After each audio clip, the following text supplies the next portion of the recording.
Shalom, selamat pagi semuanya. Bersyukur, berterima kasih pada Tuhan. Kalau pagi hari ini kita boleh bangun lagi dengan tubuh yang diberkati, dengan kekuatan kesehatan yang baru yang datang daripada Tuhan. Dan kita boleh bersama-sama lagi datang menghampiri tahta kasih karunia Tuhan. Untuk menaikkan pujian, syukur, penyembahan kita bagi Tuhan. Sebab Tuhan baik, Dia sungguh baik, Dia sangat baik dan teramat baik bagi kita. Bapa, kami bersyukur, kami berterima kasih kepadamu pagi hari ini. Sebab karena kasih karunia, anugerahmu yang terus engkau limpahkan dalam hidup kami.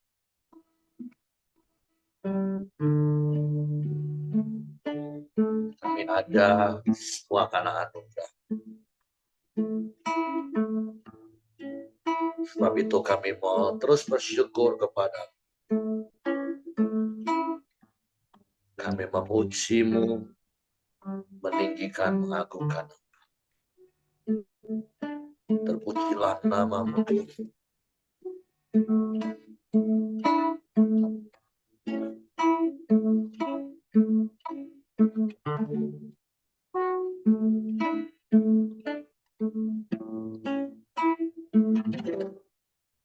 Saat pagi hariku datang lagi menghadap Tuhan dan rendahkan diri, mengucap syukur buat hari yang kau beri, memuji Tuhan dengan sepenuh hati. Sekali lagi katakan, saat pagi hariku datang lagi menghadap Tuhan dan rendahkan diri, mengucap syukur buat hari yang kau beri, memuji Tuhan dengan sepenuh hati, ku sembahkan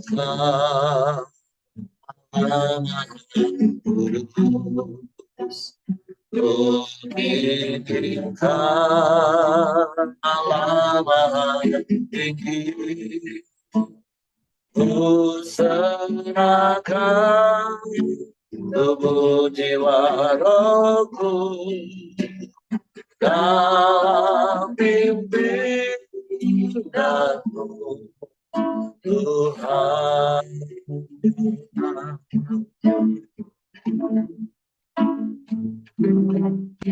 Salam hari-hariku datang lagi menghadap Tuhan dan rendahkan diri, mengucap syukur buat hari yang kau beri, memuji Tuhan dengan seluruh hati, sembahkan ku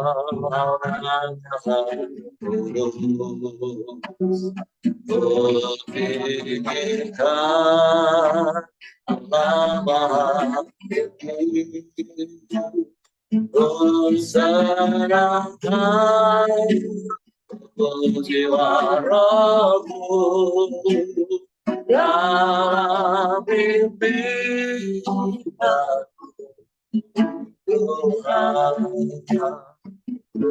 Sembahkan Allah Maha Kudus, ku tinggikan Allah hati serahkan jiwaku dan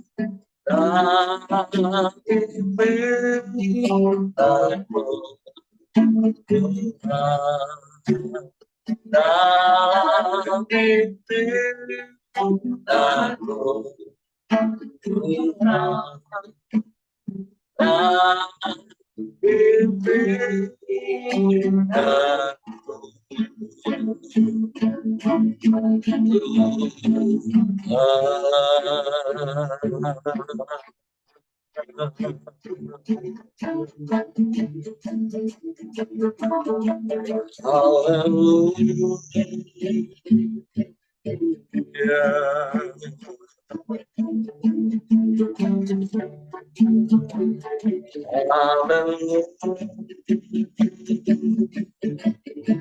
impianku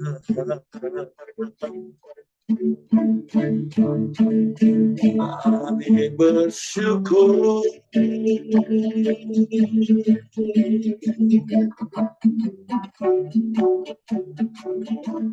kami memuji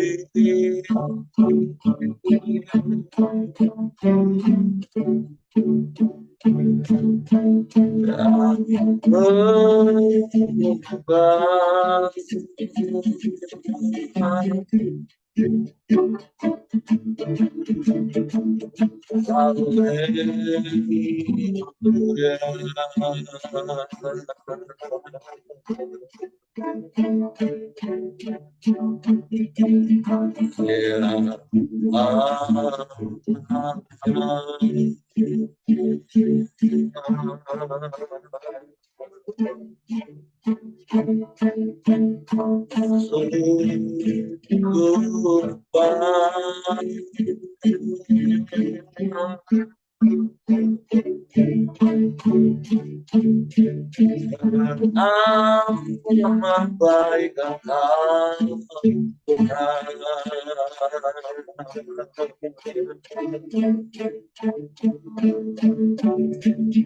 Engkau Bapa yang setia, Bapa yang tak pernah berubah, Bapa yang tetap sama, dulu, sekarang, dan selamanya. Kami bersyukur,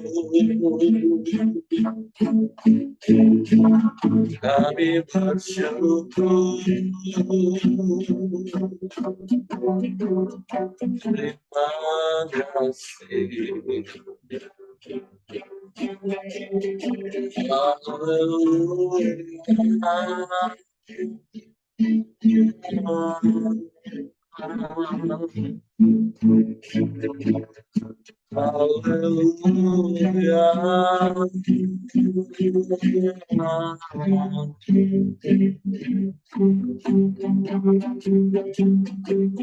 Terpujilah namamu, terpujilah namamu, terpujilah namamu.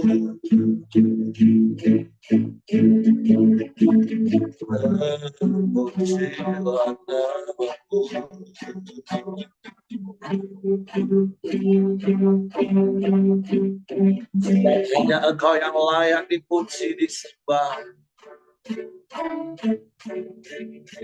Hanya Engkau yang layak ditinggikan, diagungkan, dimuliakan selamanya. Sebab Engkau Allah satu-satunya, tiada yang lain, tiada yang sama,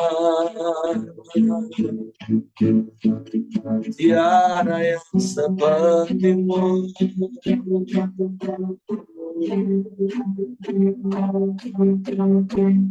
Hanya Kau satu-satunya.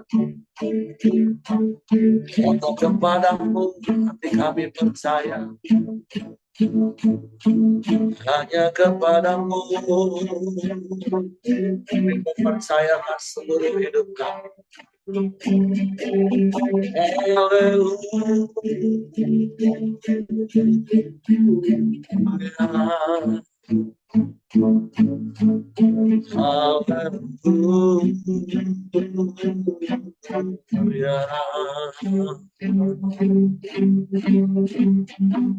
Terpujilah namamu, terpujilah namamu, terpujilah namamu, Yesus Tuhan. Ya Allah Bapa,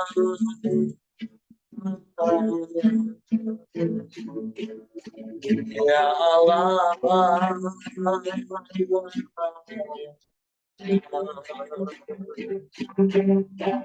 Kau sungguh baik,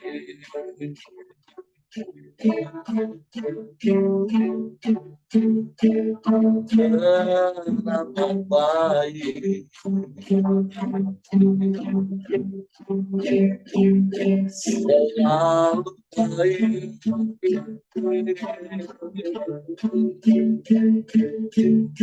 selamanya Kau baik. Kami mau terus berserah hanya kepadamu, sebab kami aman di dalam-Mu Tuhan. Kami tenang di dekat-Mu, kami aman bersama-Mu. Haleluya,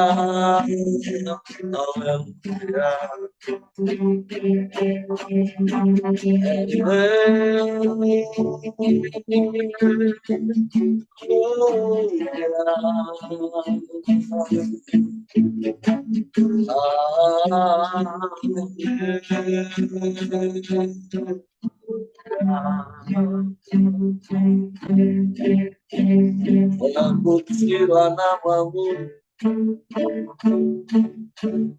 terpujilah namamu,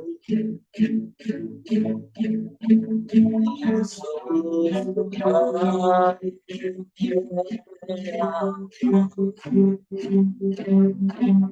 Ajaib Engkau, ya Allah.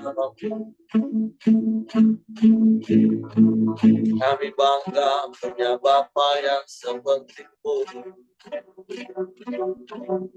Engkau Bapa yang mengasihi kami.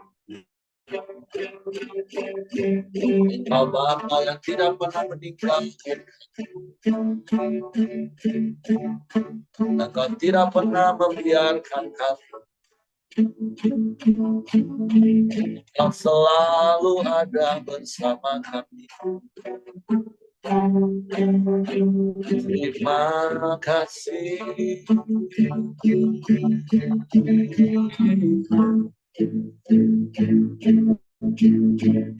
Terima kasih.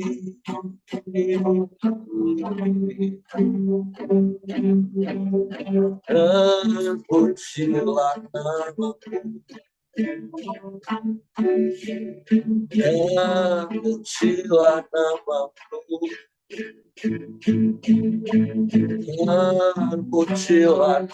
namamu. Haleluya, haleluya, haleluya.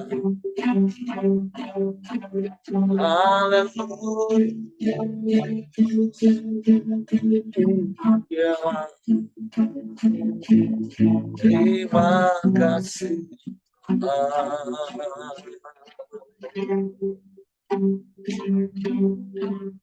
Sebab Engkau segalanya dalam hidup kami. Engkau yang terutama bagi kami.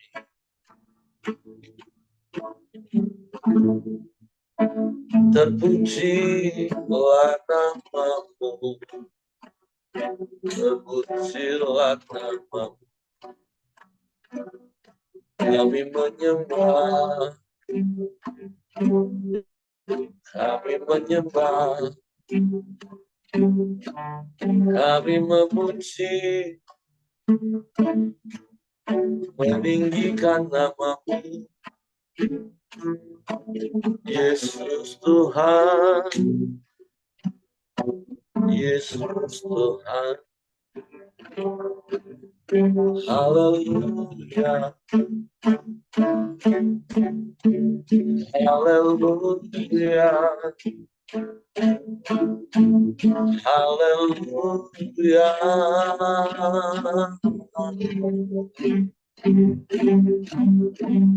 Terpujilah nama-Mu, terpujilah nama-Mu, terpujilah nama-Mu, Yesus Tuhan. Haleluya, haleluya, haleluya. Terpujilah Engkau selamanya, sebab Engkau saja yang layak dipuji disembah. Di dalam-Mu kami aman, di dalam-Mu kami tenang, sekalipun badai sekeliling kami. Kami mau tetap tinggal tenang di dalam-Mu. Haleluya, haleluya.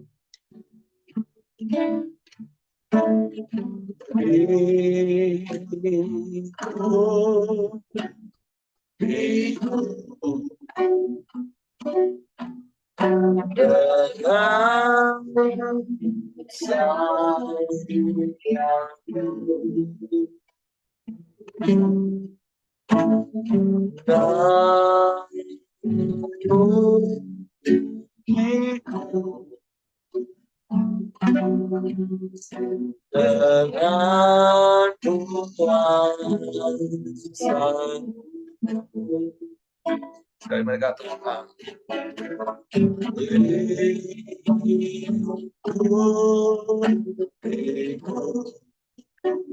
Amin, amin. Dengan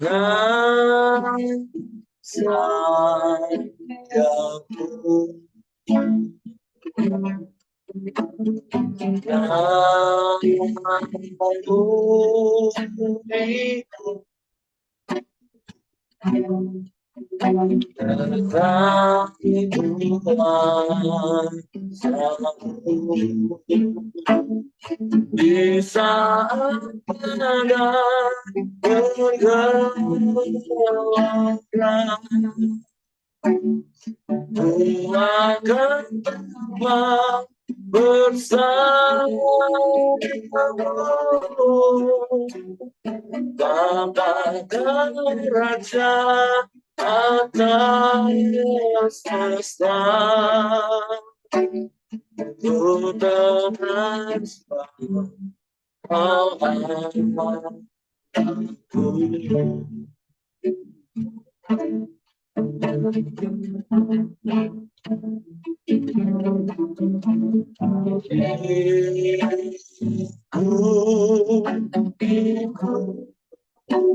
Amin, haleluya.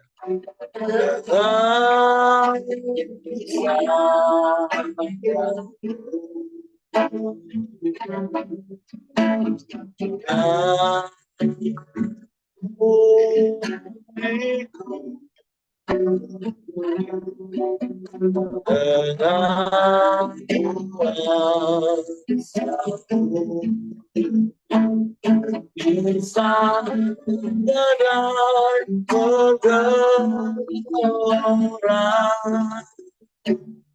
dia akan terbang bersamamu,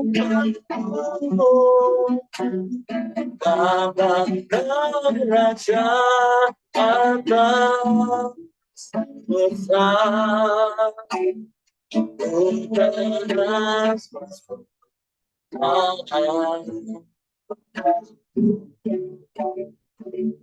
di saat pada bergelora, akan terbang bersamamu, Bapa dan Raja mata semesta, bukan Allah, bukan Allah.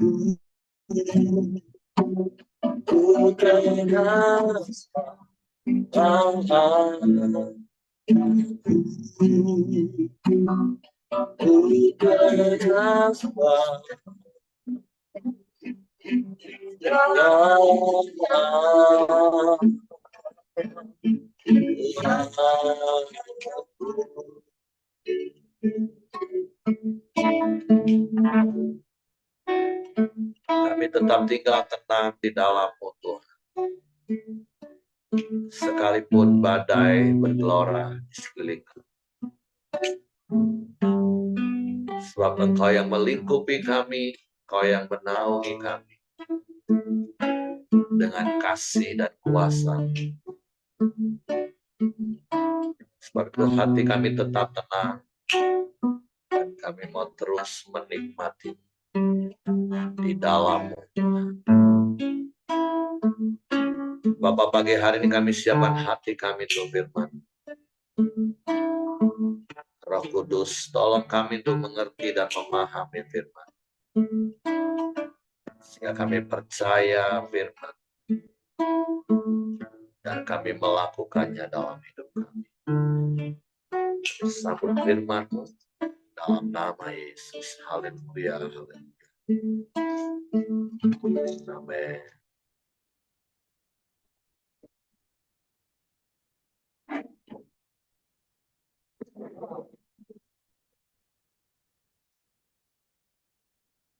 Oke, shalom, selamat pagi Bapak Ibu. Hari ini kita masuk di dalam Yeremia pasal ke-38.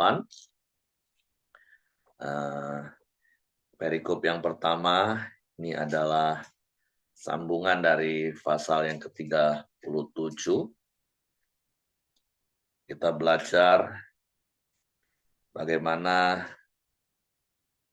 Zedekia. Di pasal 37 dikatakan Raja Zedekia meminta petunjuk kepada Yeremia. Tetapi kita baca di pasal 38. Tetapi Sefaca bin Matan, Gedalia bin Pasyur, Yukal bin Selemya, dan Pasyur bin Malkia mendengar perkataan yang tidak henti-henti diucapkan oleh Yeremia kepada segenap orang banyak itu. Beginilah firman Tuhan.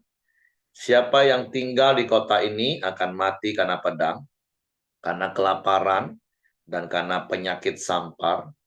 Tetapi siapa yang keluar dari sini mendapatkan orang Kasdim, ia akan tetap hidup. Nyawanya akan menjadi jarahan baginya, dan ia tetap hidup. Beginilah firman Tuhan. Kota ini akan pasti diserahkan ke dalam tangan tentara Raja Babel yang akan merebutnya. Maka berkatalah para pemuka itu kepada raja, baiklah orang ini dihukum mati. Sebab sebenarnya dengan mengatakan hal-hal seperti itu, maka ia melemahkan semangat prajurit-prajurit yang masih tinggal di kota ini dan semangat segenap rakyat. Sungguh, orang ini tidak mengusahakan kesejahteraan untuk bangsa ini, melainkan kemalangan. Raja Zedekia menjawab, baiklah, ia ada dalam kuasamu, sebab raja tidak dapat berbuat apa-apa menentang kamu. Maka mereka mengambil Yeremia dan memasukkannya ke dalam perigi milik Pangeran Malkia yang ada di pelataran penjagaan itu. Mereka menurunkan Yeremia dengan tali. Di perigi itu tidak ada air, hanya lumpur. Lalu terperosoklah Yeremia ke dalam lumpur itu. Tetapi ketika didengar Ebed-Melek orang Ethiopia itu, ia seorang sida-sida yang tinggal di istana raja, bahwa Yeremia telah dimasukkan ke dalam perigi. Pada waktu itu raja sedang duduk di pintu gerbang Binyamin.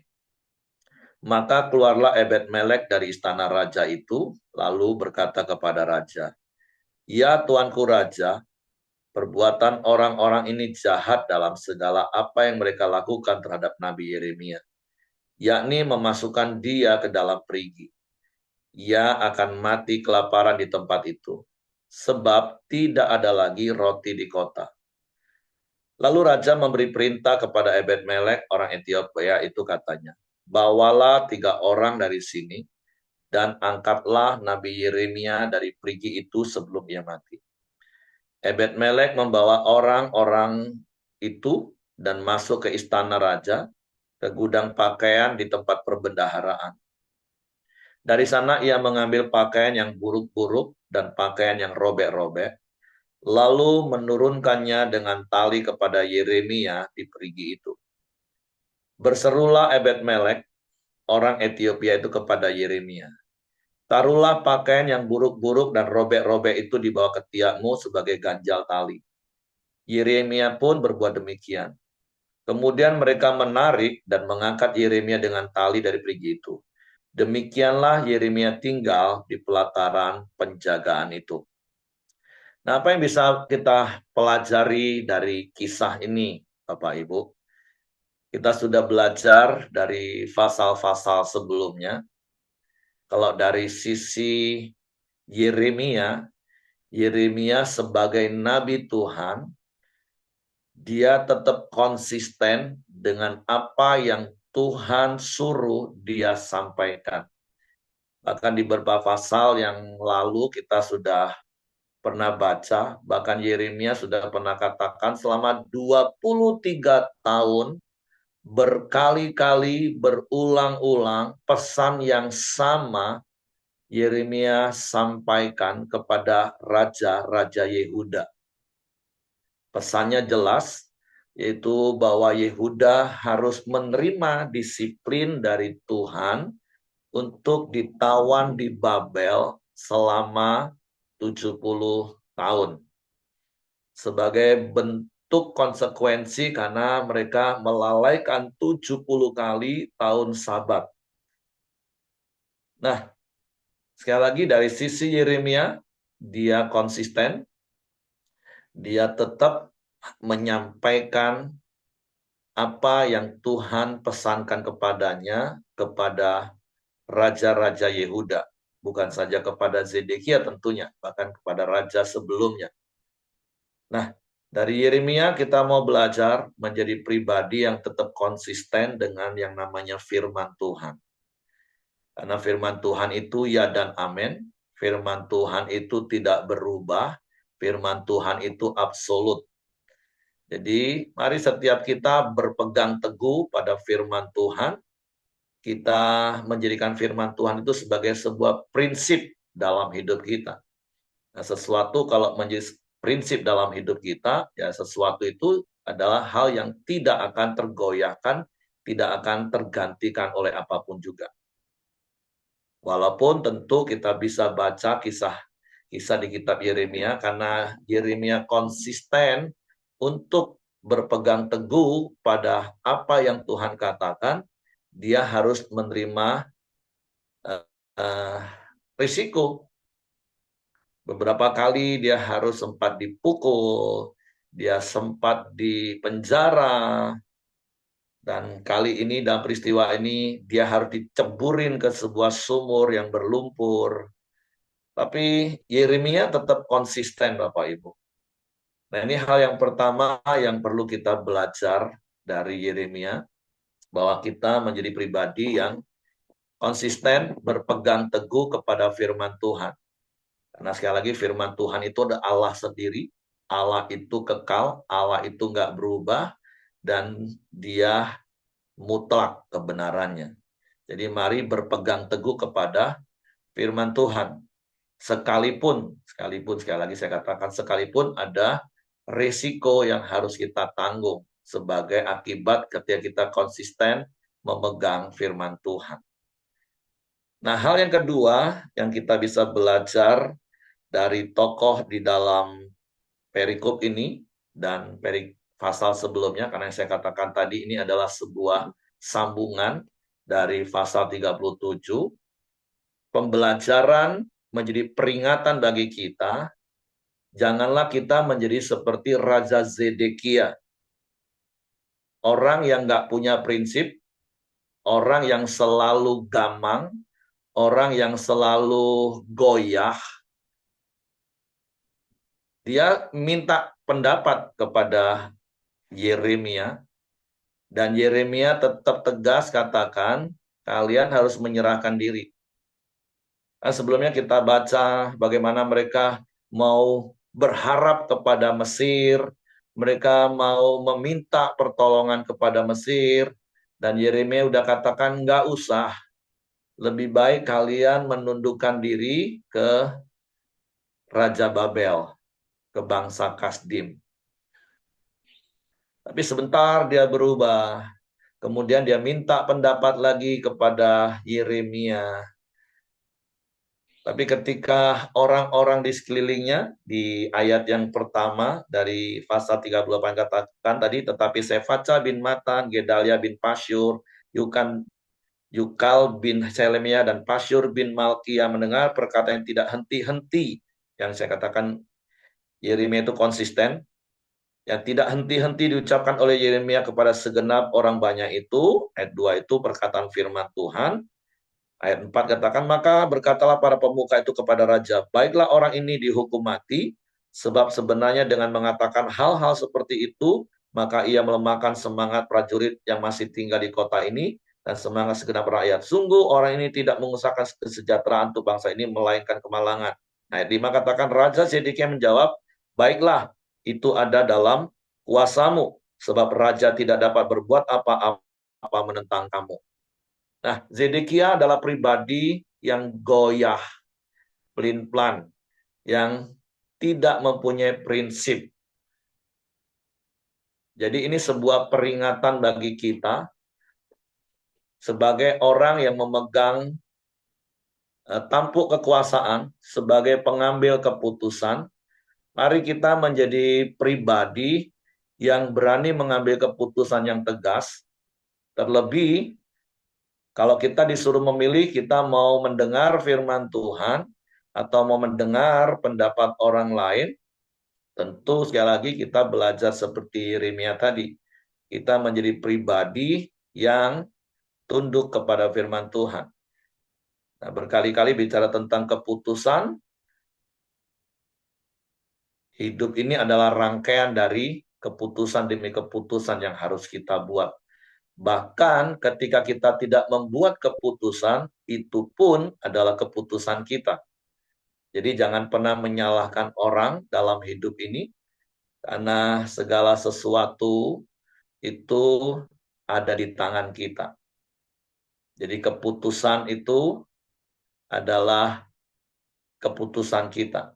Contoh berkali-kali saya katakan, kalau orang tanya dan saya tanya, kenapa Bapak marah? Biasanya orang kan tanya, iyalah gara-gara si A, si B, si C. Kalau enggak, saya enggak marah. Dan berkali-kali saya katakan, enggak, bukan karena A, B, C. Engkau marah karena engkau memutuskan untuk marah. Titik. Selesai. Enggak ada urusan antara si A, si B, si C. Karena keputusan di dalam hidup kita, itu di dalam kita. Karena kita enggak mau hidup kita ditentukan, diatur, diputuskan oleh orang lain. Ya tentu sekali lagi kita belajar hidup kita diputuskan apa kata firman Tuhan. Itu secara mutlak, secara prinsip, hal yang utama. Tapi tentu dalam hidup ini ada begitu banyak hal yang kita putuskan, dan keputusan itu di tangan kita. Apalagi Raja Zedekia, dia seorang raja, dia seorang pemimpin, dia seorang pengambil keputusan. Kalau hatinya maunya taat kepada firman, makanya dia minta nasihat kepada Yeremia. Harusnya ketika Yeremia katakan A, ya udah taat, lakukan. Tapi kan dia enggak, kemudian dia dengerin lagi orang lain. Nah, seperti berkali-kali yang saya selalu katakan, terkadang ada begitu banyak orang mencari orang untuk konseling itu sebenarnya bukan mencari kebenaran, tapi mencari pembenaran. Kalau kita sungguh-sungguh mau mencari kebenaran, harusnya ketika kebenaran disampaikan, ya udah terima, taat. Nah, tapi seringkali kan itu tadi, kebanyakan manusia bukan mau cari kebenaran, tapi mau cari pembenaran. Jadi mari apa yang dilakukan oleh Raja Zedekia, yaitu menjadi peringatan bagi kita, supaya kita tidak menjadi seperti Kefas. Nah, nama Petrus sebelum diganti, dia Kefas, seperti buluh. Karena kalau kita baca ayat berikutnya, ketika ada sida-sida Ethiopia yang juga ada di istana Zedekia, yaitu si Ebed Melek, mendengar bahwa Yeremia sudah dimasukkan ke dalam sumur, Ebed Melek datang lagi kepada Raja Zedekia. Aduh, kasihan Yeremia, janganlah diperlakukan seperti itu. Dan Zedekia ngomong apa? Ya sudah, tolong. Wah, ini memang Raja Zedekia ini raja yang kekanak-kanaan, yang nggak punya prinsip, yang goyah, kanan kiri, oke. Sebentar didorong ke kanan, didorong ke kiri, kiri. Nah, ini menjadi peringatan bagi kita. Karena berkali-kali saya katakan, ya firman Tuhan itu dicatat, dicontoh bagi kita, dan menjadi peringatan. Apa yang bisa kita contoh hari ini dari Yeremia? Konsisten, gak henti-hentinya ngomong kebenaran firman Tuhan. Nah, peringatan yang kita belajar di perikop yang pertama, ya jangan jadi seperti Raja Zedekia yang nggak punya prinsip, yang pelin-pelan, yang goyah, minta pendapat, tapi nggak ngikutin pendapat itu, dengerin yang lain lagi, dengerin keinginan hati, bingung sendiri. Nah, jadi peringatan, jangan jadi orang bingung, Bapak Ibu. Pusing nanti kita sendiri kalau jadi orang bingung. Makanya mari belajar hidup berpegang teguh pada prinsip kebenaran firman Tuhan. Ya apa kata firman Tuhan. Nah, itu hal yang pertama yang bisa kita pelajari dari perikop yang pertama. Nah, saya akan bacakan perikop berikutnya. Pembicaraan terakhir dengan Raja Zedekia. Raja Zedekia menyuruh orang membawa Nabi Yeremia kepadanya di pintu yang ketiga pada rumah Tuhan. Berkatalah Raja kepada Yeremia, "Aku mau menanyakan sesuatu kepadamu. Janganlah sembunyikan apa-apa kepadaku." Jawab Yeremia kepada Zedekia, "Apabila aku memberitahukannya kepadamu, tentulah engkau akan membunuh aku, bukan? Dan apabila aku memberi nasihat kepadamu, engkau tidak juga akan mendengarkan aku." Lalu bersumpahlah Raja Zedekia dengan diam-diam kepada Yeremia, katanya, "Demi Tuhan yang hidup, yang telah memberi nyawa ini kepada kita, aku tidak akan membunuh engkau, dan tidak akan menyerahkan engkau ke dalam tangan orang-orang berusaha mencabut nyawamu itu." Sesudah itu berkatalah Yeremia kepada Zedekia, "Beginilah firman Tuhan, Allah semesta alam, Allah Israel. Jika engkau keluar menyerahkan diri kepada para perwira Raja Babel, maka nyawamu akan terpelihara, dan kota ini tidak akan dihanguskan dengan api. Engkau dengan keluargamu akan hidup. Tetapi jika engkau tidak menyerahkan diri kepada para perwira Raja Babel, maka kota ini akan diserahkan ke dalam tangan orang-orang Kasdim yang akan menghanguskannya dengan api, dan engkau sendiri tidak akan luput dari tangan mereka." Kemudian berkatalah Raja Zedekia kepada Yeremia, "Aku takut kepada orang-orang Yehuda yang menyeberang kepada orang Kasdim itu. Nanti aku diserahkan ke dalam tangan mereka, sehingga mereka mempermainkan aku." Yeremia menjawab, "Hal itu tidak akan terjadi. Dengarkanlah suara Tuhan. Dalam hal apa yang kukatakan kepadamu, maka keadaanmu akan baik dan nyawamu akan terpelihara. Tetapi jika engkau enggan menyerahkan diri, maka inilah firman yang dinyatakan Tuhan kepadamu. Sungguh, semua perempuan yang masih tinggal di istana Raja Yehuda digiring keluar ke hadapan para perwira Raja Babel sambil berseru, 'Engkau diperdayakan, dikalahkan oleh sahabat-sahabatmu. Tetapi baru saja kakimu terperosok ke dalam lumpur, mereka sudah berpaling pulang. Semua istrimu dan anak-anakmu akan digiring keluar ke hadapan orang-orang Kasdim itu, dan engkau sendiri tidak akan terluput dari tangan mereka, tapi engkau akan tertangkap oleh Raja Babel, dan kota ini akan dihanguskan dengan api. Lalu berkatalah Zedekia kepada Yeremia, janganlah ada orang yang mengetahui tentang pembicaraan ini, supaya engkau jangan mati. Apabila para pemuka mendengar bahwa aku telah berbicara dengan engkau, lalu mereka datang meminta kepadamu, beritahukanlah kepada kami apa yang telah kau katakan kepada raja dan apa yang telah dikatakan raja kepadamu.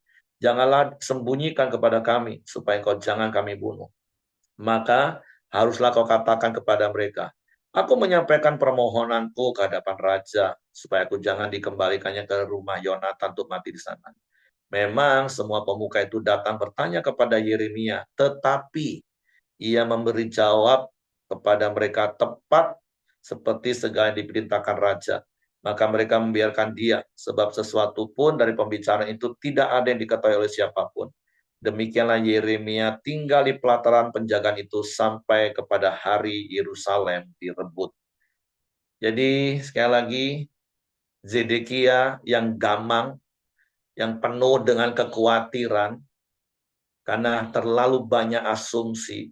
Kan berkali-kali saya katakan kekhawatiran itu adalah apa? Ketakutan pada sesuatu yang belum tentu terjadi. Dia datang lagi kepada Yeremia, dan sekali lagi kita bisa belajar. Yeremia tetap konsisten. Apa yang dikatakan Tuhan, itu yang dikatakan Yeremia, dan tidak berubah oleh apapun juga. Kapanpun juga. Dan Yeremia tetap katakan, kamu harus menyerah, kamu harus tetap tunduk kepada perwira Babel dan dibawa ke Babel. Maka kamu dan keluargamu akan selamat. Sekalipun ada kekhawatiran, ada ketakutan dari Zedekia, wah nanti kalau aku ditawan begini. Makanya Bapak Ibu, firman Tuhan terus-menerus mengingatkan kita, serahkanlah segala kekhawatiranmu kepada Tuhan, sebab Ia yang memelihara kamu. Artinya apa Bapak Ibu? Mari taat kepada firman. Firman ngomong apa, taat saja. Sekalipun terkadang firman itu nggak cocok dengan pikiran kita, masa kita tidak mau menundukkan pikiran kita yang sangat terbatas ini dengan Tuhan yang tidak terbatas, terus kita lebih mengikuti kekhawatiran kita daripada kita mengikuti apa kata Tuhan. Kan susah kalau kita hidup seperti itu Bapak Ibu. Berkali-kali saya katakan pikiran kita ini kan sangat liar. Dalam hitungan 1 detik saja akan banyak muncul pikiran-pikiran. Nah, kalau pikiran kita nggak dikuasai dengan firman, ya pikiran kita ini hanya akan dipenuhi dengan kekhawatiran, ketakutan. Kita merasa kita lebih tahu dari Tuhan yang maha tahu. Kita pikir kita lebih pintar dari Tuhan yang maha menciptakan segala-galanya. Kan nggak seperti itu harusnya hidup kita, Bapak Ibu. Berkali-kali saya katakan diserang rasa khawatir itu normal, Bapak Ibu. Tapi hidup dalam kekhawatiran itu abnormal. Jadi mari ketika iblis mau memakai pikiran kita yang liar dengan berbagai macam asumsi dan kekhawatiran, maka kita serahkan pada Tuhan. Tuhan, aku khawatir masa depanku, tapi aku percaya Engkau yang memegang hidupku. Kayak kemarin lagu, sebab dia hidup, ada hari esok. Jangan cuma di gereja nyanyinya sebab dia hidup ada hari esok, Bapak Ibu. Tapi ketika iblis menawarkan rasa khawatir tentang hari esok, harusnya seketika itu kita ngomong, Tuhan aku khawatir, tapi aku percaya hari esokku ada di tangan-Mu. Iblis kau dengar ya, hari esokku ada di tangan Tuhan, bukan di dalam tangan-Mu. Nah, harusnya itu menjadi sebuah gaya hidup Bapak Ibu. Jangan lagi hidup di dalam kekhawatiran.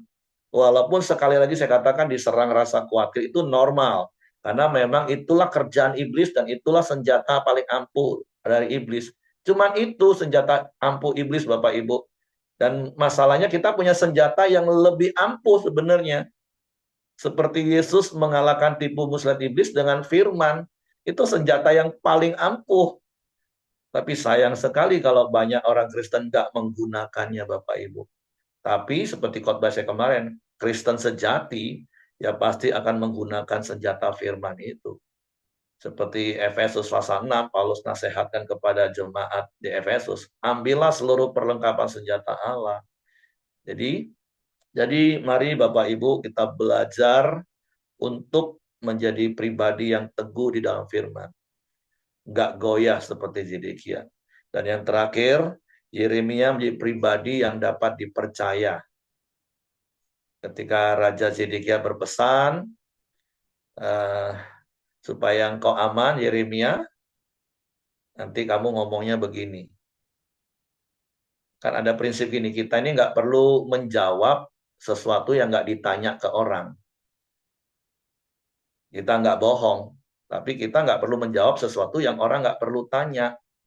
Sampaikan saja secukupnya dan seperlunya. Titik. Kalau kita mau aman. Nah, kadang kan tanpa sadar, apalagi orang intim. Wah, semua nggak ditanya, diceritain dengan jujur, dengan polosnya. Wah, akhirnya jadi bumerang sendiri untuk dirinya sendiri. Nah, jadi ya kita belajar dari Yeremia, berhikmat, ngomong secukupnya, apa adanya. Seperti itu, dan jadi pribadi yang bisa dipercaya. Oke, itu saja Bapak Ibu. Saya percaya Bapak Ibu mungkin mendapatkan banyak hal dari kisah Nabi Yeremia, secara khusus di pasal 38. Bapak Ibu boleh bagikan, dan Bapak Ibu boleh renungkan terus, dan kemudian praktekkan firman Tuhan. Silakan, saya serahkan kepada Hengki. Kalau ada di antara Bapak Ibu yang mau bertambahkan sesuatu.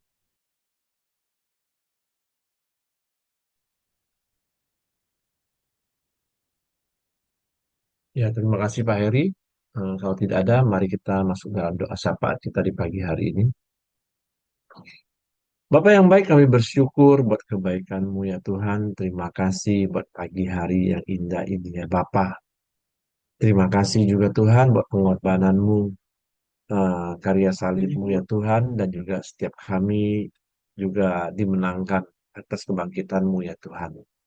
Terima kasih, kami bersyukur juga buat kebenaran firman-Mu di pagi hari ini yang telah kami dengar ya Tuhan. Biarlah menjadi rema dalam hidup kami ya Bapa. Kami mau terus berpegang teguh pada firman-Mu ya Tuhan. Kami mau melakukan apa yang sesuai dengan Engkau firmankan dalam hidup kami ya Bapa. Terima kasih ya Tuhan, berkati Pak Heri yang telah menyampaikan kebenaran-Mu. Tuhan terus berkati dan berikan dia kesehatan, kekuatan, dan hikmat-Mu. Tuhan tambah-tambahkan lebih lagi ya kepada Pak Heri ya Tuhan. Terima kasih ya Tuhan.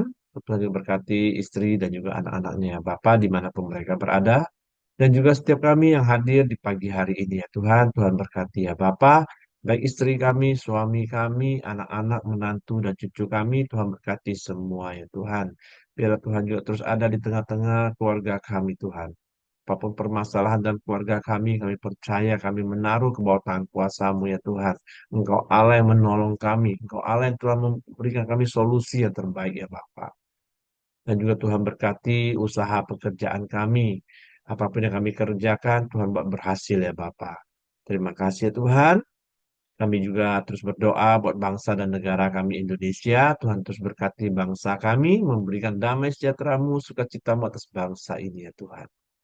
Tuhan juga berkati pemerintahan kami yang ada ya Tuhan. Biarlah roda pemerintahan ini boleh berjalan dengan baik, dengan takut akan Tuhan.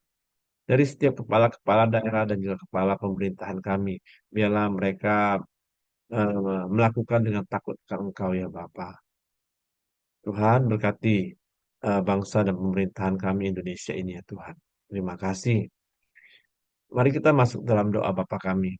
Bapa kami yang di surga, dikuduskanlah namamu, datanglah kerajaanmu, jadilah kehendakmu di bumi seperti di surga.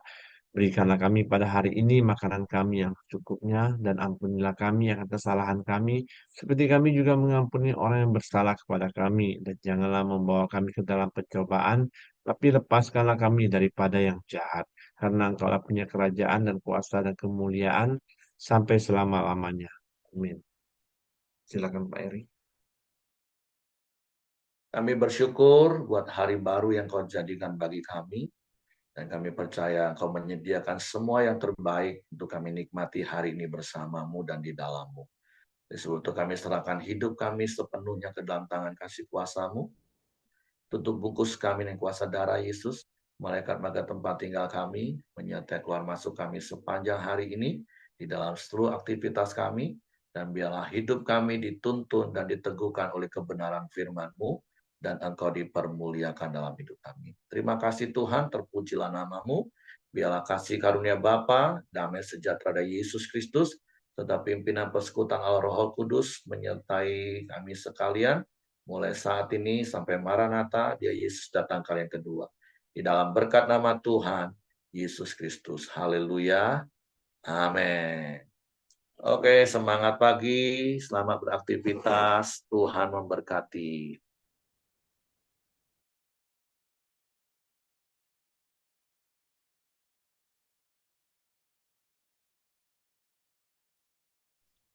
Izin ya.